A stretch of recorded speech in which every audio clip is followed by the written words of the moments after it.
السلام عليكم ورحمة الله وبركاته. وعليكم السلام ورحمة الله. نحمده ونستعينه ونستغفره ونعوذ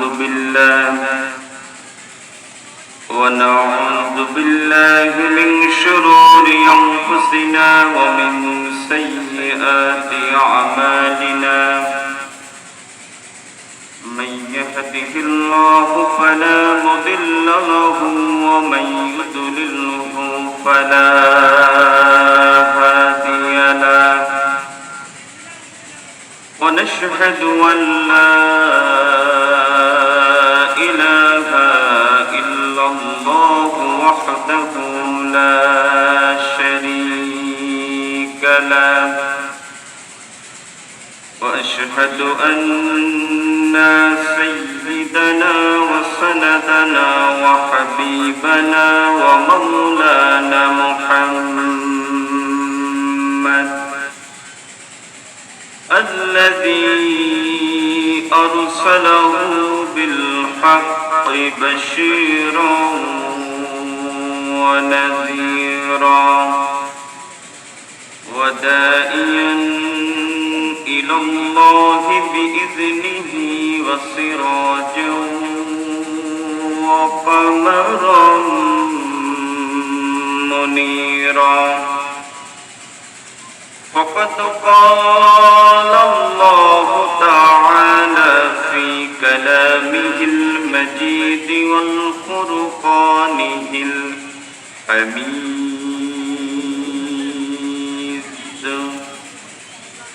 إن الله وملائكته يصلون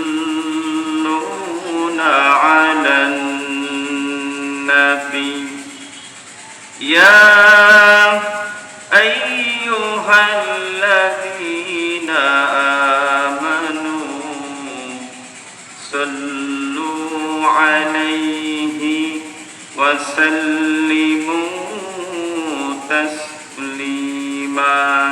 যারা জানি দরুদ ইব্রাহিম তেলাওয়াত করি। اللهم صل على محمد وعلى آل محمد كما صليت على إبراهيم وعلى آل إبراهيم إنك حميد مجيد. اللهم بارك على محمد وعلى آل محمد كما باركت على إبراهيم وعلى آل إبراهيم إنك حميد مجيد. الحمد لله. বলে পরিচয় দিই, মুসলমান বলে পরিচয় দিলে শুধু মুসলমান বললে আল্লাহ পাক কিয়ামতের দিন আমাকে আপনাকে কি ছেড়ে দিবেন? মুসলমান হবার পরেও আমরা যদি আল্লাহ রাব্বুল আলামিনের সমস্ত কার্যক্রম ঠিকভাবে পরিচালনা করতে পারি, ঠিকভাবে যদি মেনে নিতে পারি, তাহলেই কেবলমাত্র আল্লাহ পাক কিয়ামতের ময়দানে আমাকে আপনাকে মাফ করে দিবেন। আমরা মুসলমান বলে স্বীকৃতি দিলেও আমরা কিন্তু অনেক ফজিলত জানি না। তো আমি দুই একটি কোরআনের মাহফিলে বসার ফজিলত কেমন বলেই সামান্য সময় আপনাদের কিছু আলোচনা আমি শোনাবো ইনশাআল্লাহ। আল্লাহর নবী, বিশ্ব নবী জনাবে মুহাম্মদুর রাসূলুল্লাহ সাল্লাল্লাহু আলাইহি ওয়াসাল্লাম তিনি বলেন, মা ইজতামাআ কওমুন ফি বাইতিন মিন বুয়ুতিল্লাহি ইয়াতলুনা কিতাবাল্লাহি ওয়া ইয়াতাদারাসুনা বাইনাহুম ইল্লা নাযালাত আলাইহিমুস সাকিনা ওয়া খাফফাতুহুমুল মালায়েকা। আল্লাহর রাসূল যখন দুনিয়ার মধ্যে জীবিত থাকবো না, আমার সাহাবীরা যখন থাকবে না, তাবি যখন থাকবে না, তাবি যখন থাকবে না, ঠিক ওই মুহূর্তে যদি কোনো এলাকা, কোনো জাতি, কোন গোত্র সেই মুহূর্তে যদি কোরআন শ্রবণের জন্য কোনো একটা আয়োজন করে নেয়, সেই আয়োজনের মধ্যে যদি মানুষগুলো, এলাকার জনপদের লোকগুলো যদি ওই মাহফিলের দিকে আসে, খেয়াল করে শুনবেন, আমাদের যুগে নবী নেই, আমাদের যুগে সাহাবী নেই, তাবী নেই, তাবে তাবিন, কাউকে আমাদের দেখার সৌভাগ্য হয়নি। কিন্তু বিশ্ব নবী যেই কথা বলে গিয়েছেন সেই কথা মিথ্যা কি? আল্লাহ রাসূল সেই কথাই তিনি বলেছেন, যখন আমি থাকবো না, সাহাবী থাকবে না, তাবী থাকবে না, তাবে তাবিন কেউ থাকবে না, ওই মুহূর্তে যদি কোন কোরআনের পরিবেশ যদি তোমাদের মধ্যে কেউ করে ফেলে, আয়োজন যদি করে নেয়, ওই আয়োজনকে লক্ষ্য করে যারা বাড়ি থেকে হাঁটি হাঁটি পা পা করে ওই সামিয়ানার দিকে আসবে, আল্লাহর হাবিব থেকে নিয়োগ করার সঙ্গে সঙ্গে আল্লাহ পাক ওই ব্যক্তির মৃত পিতামাতার সমস্ত গুনাহ খাতা মাফ করে দিবেন। জোরে বলে সুবহানাল্লাহ। যারা বাড়ি থেকে এই পর্যন্ত আসার জন্য নিয়োগ করবেন, নিয়োগটা কত দাম? মুমিনের আমলের প্রথম শর্ত হলো নিয়োগ। সেই কথাই আল্লাহর হাবিব বলেন, নিয়োগ করার সঙ্গে সঙ্গে কোন মুমিন ব্যক্তি যদি কোরআন শ্রবণের জন্য সেই দিকে অগ্রসর হতে থাকে, আল্লাহর হাবিব বলেন প্রত্যেকটি কদমের বিনিময়ে আল্লাহ পাক ওই ব্যক্তির নামায় আমলে 10 করে সওয়াব দিয়ে দেয়। জোরে বলে সুবহানাল্লাহ। আসবেন সওয়াব, যাবেন সওয়াব। আপনি শ্বাস প্রশ্বাস যা কিছু ফেলবেন কোরআনকে উদ্দেশ্য করে নিয়ম যদি একনিষ্ঠ হয়, আল্লাহ রাসূল বলেন ওই সমস্ত সময়টুকু ওই ব্যক্তির জন্য সওয়াব আর সওয়াব আল্লাহর ইবাদতের মধ্যে কাটানো হয়ে যায়। এই জন্য আরেকবার বলে সুবহানাল্লাহ। সম্মানিত উপস্থিতি, আমি সকলের কাছে অনুরোধ করব, এত বড় একটা মহতী উদ্যোগ খুব কম জায়গাতে আমাদের আশেপাশে এমন আয়োজন হয়। আপনারা দাসগ্রামবাসী অত্যন্ত আল্লাহ পাকের মুকবুলিয়াত বান্দা, তা না হলে এই আয়োজন সব এলাকার সামর্থ্য থাকলেও কারিমের ছোট্ট একটি সূরা, সেই সূরার কিছু আলোচনা আমরা আজকে শুনি। যেই সূরাটা আমরা অনেকেই এখানে যারা আছি, আমাদের বাংলাদেশের মানুষ, আমরা যারা কোরআন শিক্ষা জানি না বা কোরআন পড়তে জানি না, আমরা নামাজ পড়ার জন্য হলে অন্তত কয়েকটা সূরা শিখি। এর মধ্যে অন্যতম একটা সূরা হলো সূরাতুল ইখলাস। নাম কি? সূরাতুল ইখলাস, যেটাকে আমরা কুল হুয়াল্লাহু আহাদ এই সূরা বলেই জানি। এই সূরাতুল ইখলাস এটা এমন একটি সূরা, যেই সূরার ফজিলত, মর্যাদা, মর্তবা এত বেশি, আল্লাহর হাবিব তিনি তার উম্মতদেরকে জানিয়ে দিয়েছেন। কারণ আমরা বাংলাদেশের মানুষ, আমরা কিন্তু অধিকাংশই কোরআন শিক্ষা থেকে অনেক দূর। তো আসুন আমরা সেই সূরাতুল ইখলাসের ফজিলত, তাৎপর্য এবং সূরাতুল ইখলাস আল্লাহ পাক কেন নাযিল করলেন আমরা সেই বিষয়ে কিছু জানব। সূরাতুল ইখলাস পবিত্র কোরআনুল হাকিমের 112তম নম্বর সূরা।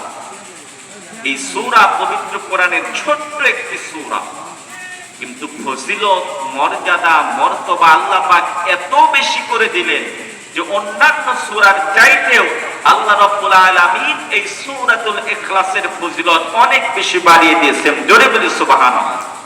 এখন আপনারা বলতে পারেন আল্লাহ পাক এই সূরার মর্যাদা, মর্তবা কেমন বাড়িয়ে দিয়েছেন? আল্লাহর হাবিব সেই কথাও তিনি বলে গিয়েছেন, সূরাতুল ইখলাস এই সূরার ফজিলত কত বেশি, এই সূরার মর্যাদা আল্লাহ পাক কত বেশি দিয়ে দিলেন। আল্লাহর নবীর একজন সাহাবী ছিলেন মুয়াবিয়া ইবনে মুয়াবিয়া আল মুজানি রাদিয়াল্লাহু তাআলা আনহু। কথাটা আমার ভালো করে খেয়াল করবেন, আল্লাহর নবীর একজন সাহাবী ছিলেন মুয়াবিয়া ইবনে মুয়াবিয়া আল মুজানি রাদিয়াল্লাহু তাআলা। আমরা তো আজকে মুসলমান হিসাবে পরিচয় দেই, অথচ মুসলমান পরিচয় দিলে আল্লাহ রাসূলের সাহাবীদের কিছু পরিচয় আমাদের থাকা দরকার। আমরা বাঙালিরা শুধু কমন জিনিসটাই জানি। খোলাফায়ে রাশিদিন ছাড়া যদি বলা হয় আপনি 10টা সাহাবীর নাম বলেন, অধিকাংশ লোকই মুসলমান পরিচয় দিয়ে নাম বলতে পারে না। ঠিক তেমনি একজন আল্লাহর নবীর সাহাবী ছিলেন মুয়াবিয়া ইবনে মুয়াবিয়া আল-মুজানি রাদিয়াল্লাহু তাআলা আনহু। তিনি যখন ইন্তেকাল করলেন, আল্লাহ রাব্বুল আলামিন জিবরিলকে আল্লাহর রাসূলের নিকট প্রেরণ করে দিলেন। মুয়াবিয়া ইবনে মুয়াবিয়া আল-মুজানি তিনি এমন একজন সাহাবী ছিলেন, তিনি দৈনন্দিন এমন একটা আমল করতেন যে আমলের বদৌলতে তিনি যখন দুনিয়া থেকে ইন্তেকাল করলেন, আল্লাহ রাব্বুল আলামিন স্বয়ং আসমান থেকে জিবরিলকে পাঠিয়ে দিলেন, জিবরিল আমার রাসূলের কাছে যাও।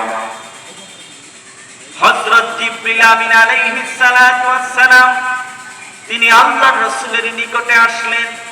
আসার পরে তিনি বললেন, ইয়া রাসূলুল্লাহ, ইয়া হাবিবাল্লাহ, আপনি কি আপনার সাহাবী হযরত মুয়াবিয়া ইবনে মুয়াবিয়া আল-মুজানির জানাজা পড়াবেন? জিবরিল আমিন যখন আল্লাহ রাসূলকে বললেন যে ইয়া রাসূলুল্লাহ, আপনি কি মুয়াবিয়া ইবনে মুয়াবিয়া আল-মুজানির জানাজার নামাজ পড়াবেন? আল্লাহ রাসূল মুয়াবিয়া ইবনে মুয়াবিয়া আল-মুজানি রাদিয়াল্লাহু তাআলা আনহুর বাড়ি থেকে 70 বা তার বেশি কি মাইল ফাঁকে ছিল। বর্তমান সময় আমাদের যানবাহন ছিল, বর্তমান সময় আমাদের অনেক অত্যাধুনিক যানবাহন আছে, যার মাধ্যমে আমরা মুহূর্তের মধ্যে এখানে সেখানে দ্রুত প্রস্থান করতে পারি। কিন্তু সেই সময় আল্লাহ রাসূল এই 70 মাইল এত দ্রুত কি করে যাবেন? জিবরিল আমিন বললেন, ইয়া রাসূলুল্লাহ, ইয়া হাবিবাল্লাহ, আপনি কি মুয়াবিয়ার জানাজা পড়াতে ইচ্ছুক কিনা? আল্লাহ রাসূল বললেন, অবশ্যই অবশ্যই আমি ইচ্ছুক, কিন্তু আমি এই মুহূর্তে মুয়াবিয়ার জানাজা কি করে পড়াবো? জিবরিল আমিন বললেন, ইয়া রাসূলুল্লাহ, ইয়া হাবিবাল্লাহ, আপনি যদি জানাজা পড়াতে চান, আল্লাহ পাক আদেশ করেছেন আপনি যদি জানাজার নামাজ পড়াইতে চান, আল্লাহ রাব্বুল আলামিন মুহূর্তের মধ্যে মুয়াবিয়ার মৃতদেহ আপনার সামনে এনে দিবে। আল্লাহ রাসূল বললেন, ঠিক আছে, তুমি মুয়াবিয়ার মৃতদেহ আমার সামনে নিয়ে আসো। আল্লাহ রাব্বুল আলামিন হযরত জিবরিল আমিনকে তিনি 600 নূরের ডানা দিয়েছিলেন। তিনি যখন তার একটা নূরের ডানা দিয়ে একটু আঘাত করলেন, হাদিস সাক্ষী দিচ্ছেন সঙ্গে সঙ্গে সেই গাছপালা সবকিছু নিস্তব্ধ হয়ে মুয়াবিয়ার কবরটা, মুয়াবিয়ার মৃতদেহটা আল্লাহর রাসূলের সামনে চলে আসলো। হযরত জিবরিল আমিন যখন মুয়াবিয়ার মৃতদেহটা আল্লাহর নবীর সামনে আনলেন, ঝকঝকে মখমলে আকাশ, এমন সময় আকাশ থেকে সূর্যের আলো দেখা যাচ্ছে না। আল্লাহর হাবিব বললেন, জিবরিল রে, আকাশের মধ্যে কি সূর্য গ্রহণ চলছে কিনা? জিবরিল আমিন বললেন, ইয়া রাসূলুল্লাহ, ইয়া হাবিবাল্লাহ, এটা কোনো সূর্যগ্রহণ চলছে না। মুয়াবিয়া ইবনে মুয়াবিয়া আল-মুজানির জানাজার নামাজ পড়ার জন্য আল্লাহ পাক ফেরেশতা পাঠাচ্ছেন আসমান থেকে। ফেরেশতারা মুয়াবিয়া ইবনে মুয়াবিয়া আল-মুজানির জানাজার নামাজ পড়ার জন্য তারা যখন আকাশ থেকে তাড়াহুড়া করে নামছে, এত বেশি ফেরেশতা তার জানাজায় উপস্থিত হচ্ছে, যার জন্য সূর্যের আলোটা চারদিক থেকে বন্ধ হয়ে গেছে। জোরে বলি সুবহানাল্লাহ। মুয়াবিয়া ইবনে মুয়াবিয়ার জানাজায় আল্লাহ পাক আসমান থেকে এত বেশি ফেরেশতা দিলেন যে ফেরেশতাদের কারণে সূর্যের আলোটা আকাশ থেকে কেমন যেন নিভু নিভু হয়ে যাচ্ছে।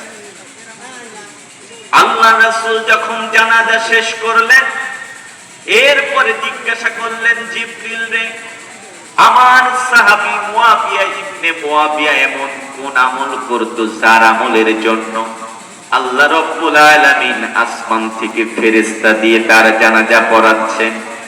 হযরত জিবরিল আমিন বললেন, ইয়া রাসূলুল্লাহ, ইয়া হাবিবাল্লাহ, আপনার সাহাবী হযরত মুয়াবিয়া ইবনে মুয়াবিয়া তিনি আল্লাহ পাকের খুশি রাখার জন্য দৈনন্দিন হলেও দৈনন্দিন তিনি একবার সূরাতুল ইখলাস তেলাওয়াত করতেন, যার বদৌলতে আল্লাহ পাক খুশি হয়ে তার জানাজায় ফেরেশতাদেরকে দিয়ে তার জানাজার শরীক করে দিয়েছে।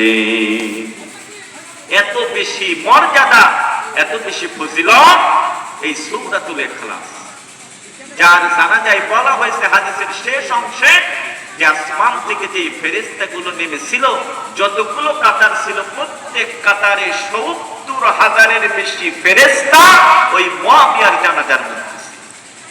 তিনি কি এমন আমল করতেন? সেই আমলটা হলো তিনি দৈনন্দিন সূরাতুল ইখলাস তেলাওয়াত করতেন।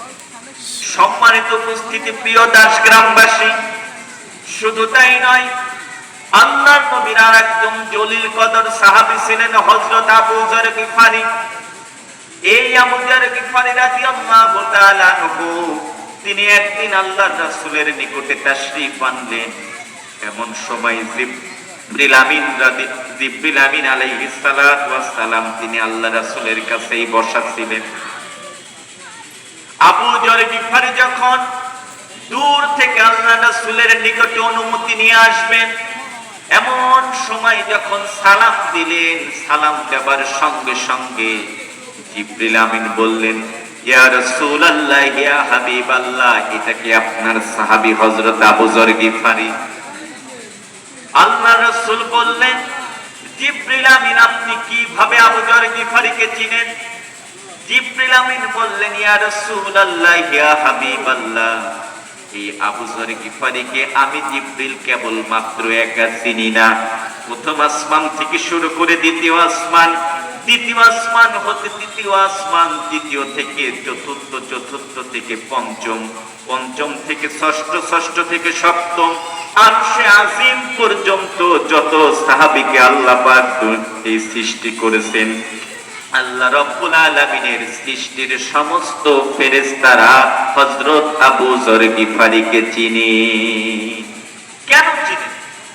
আল্লাহ রাসূল জিজ্ঞাসা করলেন, কি এমন আমল আমার আবু যর গিফারি করেছে যেই জন্য সমস্ত আসমানের ফেরেশতারা, এমন কি আরশে আজিমে অবস্থানরত ফেরেশতারা আবু যর গিফারিকে জানে? এই কথা যখন আল্লাহ রাসূল হযরত জিবরিল আমিন আলাইহিস সালাতু ওয়াস সালামকে বললেন, হযরত জিবরিল আমিন বললেন, ইয়া রাসূলুল্লাহ, ইয়া হাবিবাল্লাহ, আপনার আবু যর গিফারির চরিত্রটা এত বেশি পরিশুদ্ধ, তার চলাফেরা, তার দিন দুনিয়ার আখিরাতের প্রতি এতটা আসক্ত, এবং তিনি দৈনন্দিন সূরাতুল ইখলাস তেলাওয়াত করতেন, যার বদৌলতে আল্লাহ রাব্বুল আলামিন সমস্ত আসমানের ফেরেশতাদের কাছে আবু যরকে পরিচয় করে দিয়েছে।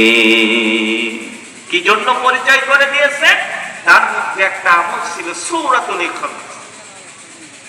শুধু তাই নয়, আল্লাহ রাসূল আরো হাদিসের মধ্যে বলেছেন, আমাদের মধ্যে অনেকে আছেন আমরা কিন্তু সূরাতুল পবিত্র কুরআনুল কারীম একবারে 3 খতম দিতে পারি না। আমাদের পড়ার মধ্যে দুর্বলতা আছে, আমাদের উচ্চারণের মধ্যে যথেষ্ট দুর্বলতা আছে, কিন্তু আল্লাহ রাসূল বলেন, ইন্না সূরাতুল ইখলাস তা'দিলু সুলুসুল কুরআন। যদি কোনো ব্যক্তি একনিষ্ঠতার সহিত সূরাতুল ইখলাস 3 বার তেলাওয়াত করে, আল্লাহর হাবিব বলেন একবার তেলাওয়াত করলে আল্লাহ পাক তার নামায়ে আমলে 10 পারা কোরআনের সওয়াব দিয়ে দেন। যদি কোনো ব্যক্তি দৈনন্দিন সূরাতুল ইখলাস ছোট্ট সূরা, এই সূরাটা যদি 3 বার তেলাওয়াত করে, আল্লাহর হাবিব বলেন ইসবার যদি আমল একনিষ্ঠতার সহিত কোনো ব্যক্তি সূরাতুল ইখলাস তেলাওয়াত করে, আল্লাহর রাসূল বলেন 3 বার তেলাওয়াত করলে সম্পূর্ণ কোরআন পড়লে যেই সওয়াব হয়, 3 বার সূরাতুল ইখলাস তেলাওয়াত করলে আল্লাহ রাব্বুল আলামিন ওই ব্যক্তির নামায়ে আমলে কোরআন খতমের সওয়াব দিয়ে দেয়। এত বেশি মর্যাদা, এত বেশি মর্তবা, এত বেশি ফজিলত সূরাতুল ইখলাস। শুধু তাই নয়, যদি কোনো ব্যক্তি দুনিয়ার বালা মুসিবত, দুনিয়ার সহিষ্ণুতা, দুনিয়ার অভাব, দুনিয়ার প্রতিকূল পরিবেশের মধ্যে যদি কোনো ব্যক্তি নিজেকে টিকিয়ে রাখে, আল্লাহর হাবিব বলেন সেই ব্যক্তি যদি সূরাতুল ইখলাস, সূরাতুল ফালাক এবং সূরাতুন নাস তেলাওয়াত করে, আল্লাহর হাবিব বলেন সমস্ত খারাপ কাজ থেকে আল্লাহ রাব্বুল আলামিন স্বয়ং ওই ব্যক্তির জিম্মাদার হয়ে যান। এত বেশি মর্যাদা ফজিলত আল্লাহ রাসূল সূরাতুল ইখলাসকে দিলেন। সম্মানিত উপস্থিতি, সূরাতুল ইখলাসের ফজিলত আরো অনেক আছে, বলে শেষ করা যাবে না। এখন আসুন আমরা শুনবো আসলে সূরাতুল ইখলাস কেন আল্লাহ রাব্বুল আলামিন নাযিল করলেন। তৎকালীন সময় আল্লাহ রাসূলের নিকটে একজন মহিলা, মুশরিকা একজন মহিলা আল্লাহ রাসূলের কাছে এসে বলছেন, হে মুহাম্মদ, হে মুহাম্মদ, আমাদের তো অনেক প্রতিমা আছে, আমাদের অনেক ইলাহ আছে, কিন্তু তুমি শুধু এমন এক ইলাহর দাওয়াত দাও যে ইলাহকে আমরা চিনি নাই, দেখি নাই, অথচ তুমি তো জানো আমাদের হুবল আছে, লাত আছে, মানাত আছে, উজ্জা আছে, এমন হাজারো শয়ের অধিক মূর্তি কিন্তু আমাদের আছে। আমরা যাকে ইলাহ মানি, আমাদের প্রভু মানি। তুমি মুহাম্মদ যা দাওয়াত দাও, যার দিকে আসতে বলো, ওর তো কোনো পরিচয় দিলে না। নাআরিফু ইলাহুন, তোমার রবের পরিচয় দাও। এই মহিলা যখন আল্লাহ রাসূলকে এই প্রশ্নটা করলেন, আল্লাহ রাসূল তিনি চুপ করে আছেন, কিছুই বলেন। কি বলবেন? কারণ আল্লাহ পাক তো বলেছেন, হে রাসূল, আপনি যদি মন থেকে কোনো একটা কথা বলেন, আমি আল্লাহ পাক আপনার কণ্ঠনালী চেপে ধরব। আল্লাহ রাসূল মহিলা যখন জিজ্ঞাসা করলেন, হে মুহাম্মদ, তুমি তোমার রবের পরিচয় দাও, তোমার রব কেমন, তোমার রব কি খায় কি না খায়, তোমার রবের কোনো স্ত্রী সন্তান আছে কিনা। এই প্রশ্ন যখন মহিলা আল্লাহ রাসূলকে করলেন, আল্লাহ রাব্বুল আলামিন সঙ্গে সঙ্গে তিনি নাযিল করলেন, আমার সঙ্গে পড়ুন, কুল হুয়াল্লাহু আহাদ আল্লাহুস সামাদ লাম ইয়ালিদ ওয়া লাম ইউলাদ ওয়া লাম ইয়াকুল লাহু কুফুয়ান আহাদ। আল্লাহ পাক সে আরশে আজিম, লৌহে মাহফুজ থেকে সবচাইতে সিকিউরিটিপূর্ণ মাহফুজ সংরক্ষিত জায়গা থেকে আল্লাহ পাক তিনি বিশ্বনবীর প্রতি নাযিল করলেন ছোট্ট ছোট্ট কথার মাধ্যমে। আল্লাহ পাক তার একত্ববাদের পরিচয় দিলেন। কেমন একত্ববাদ দিলেন? আল্লাহ রাব্বুল আলামিন তিনি যখন তার পরিচয় বিশ্বনবীর মাধ্যমে দিচ্ছিলেন, আল্লাহ পাক আদেশ করলেন, হে রাসূল, আপনি বলুন, কুল হুয়াল্লাহু আহাদ, আল্লাহ পাক হলেন একক। আল্লাহ পাক কি? একক। কিন্তু আমরা এখানে অনেক আলেম ওলামা, আমরা কিন্তু এই জায়গায় ভুল করি। আমার মাইকের আওয়াজ যেখানে যায়, কেউ যদি আমার কথাগুলো শোনেন, একটু মন দিয়ে শুনবেন। আমরা কিন্তু কথায় কথায় শুধু এই সূরার তর্জমা করছি আল্লাহ পাক এক।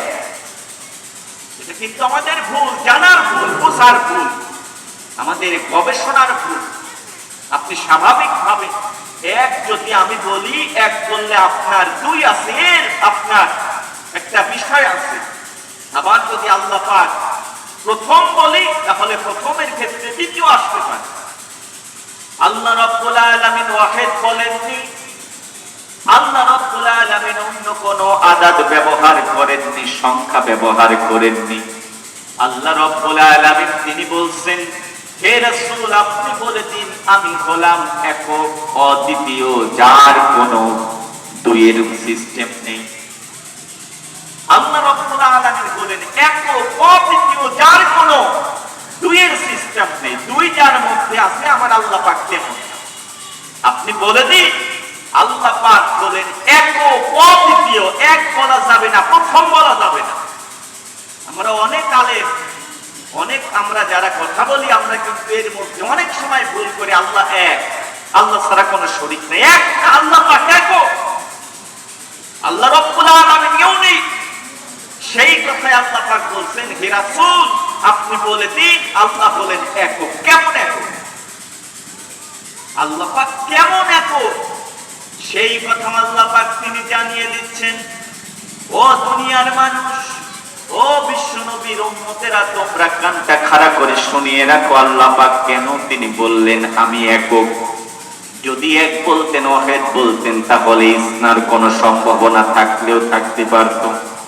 কিন্তু আল্লাহ রাব্বুল আলামিন বলেন আমি কেন একক, কেন অদ্বিতীয়? ও বান্দারা তোমরা জানো কিনা? আল্লাহ পাক সেই কথাও তিনি জানিয়ে দিচ্ছেন। আল্লাহ রাব্বুল আলামিন সূরা আম্বিয়ার মধ্যে সেই কথার প্রমাণ দিয়ে দিলেন। আল্লাহ পাক কেন একক, কেন তার সঙ্গে কোনো শরীক রাখেনি, আল্লাহ পাক সেই কথার প্রমাণ সূরা আম্বিয়ার মধ্যে দিলেন। আল্লাহ রাব্বুল আলামিন তিনি বললেন আমি একক। কেন একক? ও দাস গ্রামবাসী তোমরা জানো কিনা? আল্লাহ পাক সেই কথা তিনি বলছেন, লাউ কানা ফীহিমা আলিহাতুন ইল্লাল্লাহু লাফাসাদাতা ফাসুবহানাল্লাহি রাব্বিল আরশি আম্মা ইয়াসিফুন।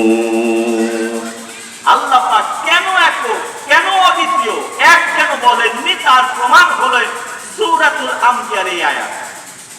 আপনারা যারা আমার কথাগুলো বাহিনী থেকে শুনছেন ভালো করে মনে রাখবেন, আল্লাহ পাক এক না, আল্লাহ পাক প্রথম না, আল্লাহ পাক হলেন একক। এটাই আমাদের বলতে হবে। কেন আল্লাহ পাক একক? সেই কথা আল্লাহ পাক বলেন, ও দাসগ্রাম এলাকাস্থ পরিবেশের মানুষ তোমরা কানটা খাড়া করে শুনে নাও, আমি আল্লাহ পাক একক অদ্বিতীয়। কি জন্য? আমি আল্লাহ পাক ছাড়া এই দুনিয়ার রাজত্ব, এই দুনিয়ার পরিচালনা যদি অন্য কারোর সঙ্গে থাকতো তাহলে কেমন হতো? যেমন আপনি মনে করুন, সহজভাবে বোঝার জন্য বলছি, আমরা যদি কোনো ব্যবসা করি, ব্যবসার মধ্যে আপনি যদি একা একা ব্যবসা করেন, আপনার কি কারোর কাছে হিসাব দিতে হবে? হিসাব দেওয়া লাগবে। কিন্তু যখনই আপনি আপনার ব্যবসার ক্ষেত্রে একজনকে শরীক নিবেন, আপনার সমস্ত হিসাব পাই টু পাই ওর কাছে দেওয়া লাগবে কি লাগবে না? বলেন তো। অবশ্যই দিতে হবে। কিন্তু আল্লাহ পাক বলেন, বান্দারে আমি তো এমন তোমাদের রব, এমন একক রব, যেই রবের দ্বিতীয় কাউকে প্রয়োজন হয় না। আফালা ইয়ানজুরুনা ইলাল ইবিলি কাইফা খুলিকাত ওয়া ইলাস সামাই কাইফা রুফিআত ওয়া ইলাল জিবালি কাইফা নুসিবাত ওয়া ইলাল আরদি কাইফা সুতিহাত। আমি তোমাদের কেমন রব তোমরা আমার পরিচয় কিভাবে জানবে? আফালা ইয়ানজুরুনা ইলাল ইবিলি কাইফা খুলিকাত, তোমরা উটের দিকে তাকিয়ে দেখো আমি আল্লাহ পাক কিভাবে উটকে সৃষ্টি করেছি। উটের দিকে তাকিয়ে দেখো আমি আল্লাহ পাক কিভাবে উটকে সৃষ্টি করেছি। আমি দুনিয়ার মধ্যে যত প্রাণী সৃষ্টি করেছি, কোন প্রাণীর সঙ্গে কোন প্রাণীর মিল নেই। আমি উটের মধ্যে এমন একটা শক্তি দিয়েছি, উটের মধ্যে আমি আল্লাহ পাক এমন একটা গুণ দিয়েছি যেটা তোমাদের মধ্যে দেই নাই। আল্লাহ রাব্বুল আলামিন উটের মধ্যে এমন একটা শক্ত পাওয়ার দিয়েছেন, উট তার আস্তনের মধ্যে 18 থেকে 21 দিনের পানি বহন করতে পারে। আমরা যারা মানুষ, আমরাও তো আল্লাহ পাকের সৃষ্টি, কিন্তু আমরা কি 18 থেকে 20 দিনের পানি, 21 দিনের পানি একসঙ্গে রাখতে পারবো? কোনোভাবে সম্ভব না। কিন্তু আল্লাহ পাক এই শক্তিটা উটের মধ্যে দিয়েছেন। এই জন্য আল্লাহ পাক বলছেন, আমার যদি তোমরা পরিচয় চাও তাহলে তোমরা উটের দিকে তাকাও। ওয়া ইলাস সামাই কাইফা রুফিআত, আমার আপনার যেই ধরনের আমরা বাড়ি করি না কেন, বাড়ির মধ্যে খুঁটি ছাড়া কোনো বাড়ি কি হয়? আপনি যত যাই করেন না কেন খুঁটি ছাড়া আপনি আবার বলবেন যে খুঁটি তো লাগে না, মানে যারা যারা দালান করে পিলার দেন কিনা, পিলার ছাড়া কোনো ঘর হবে?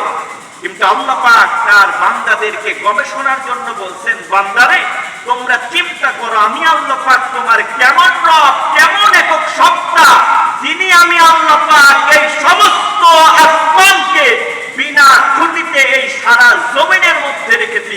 আসমান এক বিন্দু, এক নেনো পরিমাণ এদিক ওদিক একবার যাই না, একবার দৌড়ে। আমি তেমন আল্লাহ, আমি সেই একক আল্লাহ। তোমরা ভাবো, তোমরা তোমাদের চিন্তা শক্তিকে আরো বিকশিত করো। আল্লাহ পাককে নিয়ে চিন্তা করলে কত বেশি সওয়াব হয় জানেন? আপনি সারা রাত যদি নফল ইবাদত করেন আর 1 ঘন্টা সাআতুন, 1 ঘন্টা যদি আল্লাহ পাকের সৃষ্টি নিয়ে যদি আমি আর আপনি গবেষণা করি, আল্লাহ রাসূল বলেন সারা রাত্রি নফল ইবাদত করলে যে সওয়াব হতো, 1 ঘন্টা আল্লাহর গবেষণা নিয়ে সৃষ্টি নিয়ে যদি কোনো ব্যক্তি গবেষণা করে, তার নামায় আমলে আল্লাহ পাক সারা রাত্রি ইবাদত করে সওয়াব। আমি আর আপনি আল্লাহ পাকের সৃষ্টি নিয়ে কোনোদিন গবেষণা করি না। নিজের চোখের দিকে, মুখের দিকে, নাকের দিকে তাকিয়ে দেখুন কিনা এমন কোন দুনিয়ার আর্কিটেকচার আছে, এমন কোন দুনিয়ার কোন ভাস্কর্য ড্রয়িং ম্যান আছে যে কিনা আপনার অবয়বে আরেকটা সৃষ্টি করতে পারে? সম্মানিত উপস্থিতি, ওই মহিলা, মুশরিক মহিলা যখন আল্লাহ রাসূলকে বললেন, হে মুহাম্মদ তুমি তোমার রবের প্রশংসা, তুমি তোমার রবের পরিচয় আমাদের কাছে দাও। আল্লাহ রাব্বুল আলামিন বিশ্ব নবীকে জানিয়ে দিলেন, হে রাসূল আপনি বলুন আমি আল্লাহ একক। কেমন একক? আল্লাহ পাক সূরা আম্বিয়ার মধ্যে বলেন, আসমান এবং জমিন যেটা তোমরা সচক্ষে দেখো, আসমান এবং জমিন, এই জমিনের মধ্যে তোমরা এমন কি কোনোদিন পেয়েছো এক জায়গায় রাত আর এক জায়গায় দিন? বাংলাদেশের এমন কি কোন জেলা আছে যে আজকে আপনার আমাদের এই নাটোরের রাত, বা বাংলাদেশের সবচেয়ে উত্তর সেই আপনার পঞ্চগড়, সেখানে কি এখন দিন না রাত? বলেন তো। দুনিয়ার এমন কোন জায়গা আছে কিনা যেই জায়গাতে আল্লাহ পাক এককভাবে যেটা সৃষ্টি করেছেন, এককভাবে যেটা আল্লাহ পাকের অধিপত্য, তার কোন দ্বিমত আছে? সব কিছু এক। এই জন্য আল্লাহ পাক বলেন, বান্দারে আমি বললাম তোর এমন রব, এমন সত্তা, এমন একক ইলাহ যার মধ্যে কোনো শরীক নেই। আল্লাহ রাব্বুল আলামিন এরপরে তিনি বিশ্ব নবীকে বললেন,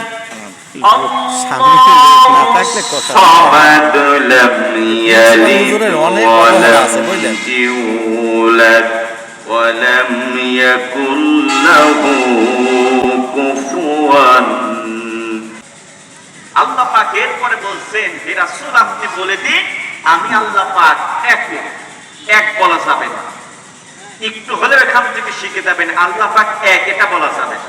কারণ এক বললে দুই হবার সম্ভাবনা থাকে, প্রথম বললে দ্বিতীয় সম্ভাবনা থাকে, কিন্তু আল্লাহ পাক এখানে আহাদ ব্যবহার করেছেন, আজাদ মাদুদের সর্বোচ্চ স্তর, এর উপরে এককের উপরে কোন সংখ্যা আর অব্দি দুনিয়ার মধ্যে আসবে, কিয়ামত পর্যন্ত আসবে না। এরপরে আল্লাহ পাক বিশ্ব নবীকে জানিয়ে দিলেন, হে রাসূল আপনি বলুন আল্লাহুস সামাদ। আল্লাহ হলেন অমুখাপেক্ষী, আল্লাহ হলেন স্বয়ং সম্পূর্ণ।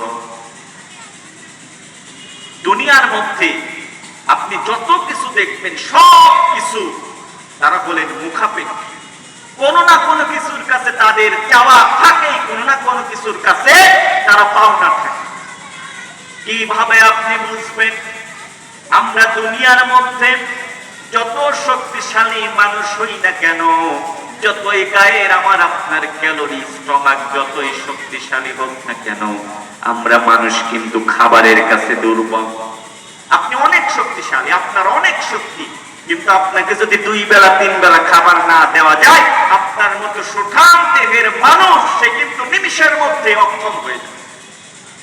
কিন্তু আল্লাহ রাব্বুল আলামিন মানুষকে যেইভাবে সৃষ্টি করেছেন, মানুষ কিভাবে তোমরা মুখাপেক্ষী আর আমি আল্লাহ পাক অমুখাপেক্ষী, এখান থেকে তোমরা চিন্তা করো।